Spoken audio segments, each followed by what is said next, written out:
જય શ્રી કૃષ્ણ, જય ગૌ માતા।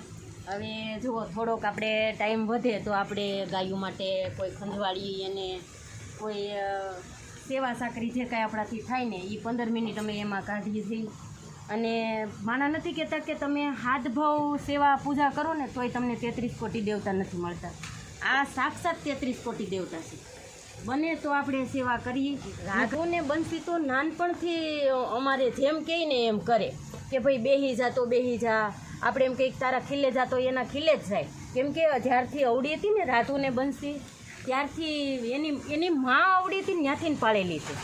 તો એટલે આપણું જે કાંઈ કહીએ ને એ આપણી કરે કાઢવે। આના આગલા વિડીયોમાં ઘણાએ કીધું કે ભાઈ વિડીયો કટિંગ કરીને મેલો ને ઓલું મેલું ને આમ મેલું, એ વિડીયો લાંબો થતો હતો એટલે કટિંગ કર્યો હતો, પણ મેં અત્યારે મેલો છે એ વિડીયો જોઈ લીધો।